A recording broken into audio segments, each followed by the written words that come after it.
अंतर्मनाचा वेध घेणारे news channel star city one. राज्यातील आणि देशातील राजकीय घडामोडी पाहण्यासाठी आणि इतरही बातम्या पाहण्यासाठी सबस्क्राइब करा स्टार सिटी वन। त्यांना चर्चेत राहायला आवडतं आणि चर्चेत राहायचं असेल तर शरद पवारांचं नाव घ्यावं लागतं, कारण का महाराष्ट्राच्या राजकारणाला त्यांचा रेलेव्हन्स संपलेला आहे, इरिलेव्हंट झालेले आहेत ते। त्यामुळे शरद पवारांनी काय करावं याच्यापेक्षा राज ठाकरेंनी काय करावं, किती वेळा भूमिका बदलाव्यात याच्या संबंधित त्यांनी विचार करावा। शरद पवारांना उपदेश करायला जाऊ नये। त्यांचं म्हणणं आहे जर तुम्हाला माहित नाही तर तुमच्या घराखाली दलित विद्यार्थ्यांना मारहाण का झाली, पोरीला मारलं होतं।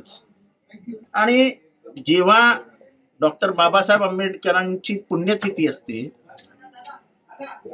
6 डिसेंबरला, तेव्हा तुमचा बंगला सोडून तुम्ही 4 दिवस लोणावळ्याला जाऊन का राहता, हे कोणाला माहित नाही, जगाला सांगावं लागेल।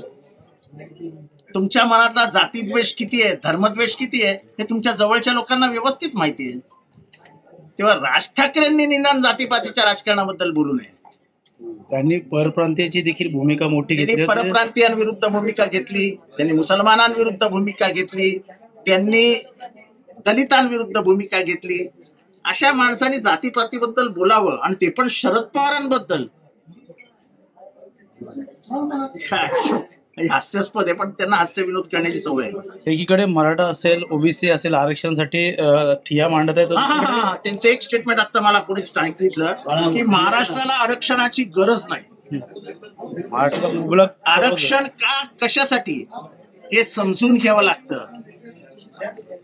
एसी वातावरणात, एसीच्या घरात जन्माला आलेल्यांना आरक्षणाचं महत्व काय समजणार, अशिक्षित घरी जन्माला आलेल्यांना आरक्षणाचं महत्व काय समजणार। आरक्षणाचं महत्व समजून घेण्यासाठी त्या परिस्थितीतनं जावं लागतं, त्या परिस्थितीने लोक गेले आहेत याचा अनुभव असावा लागतो। ज्यांचे चारों हात घी में और सर कढ़ाई में, त्यांना काय आरक्षण कळणार। आरक्षण करण्यासाठी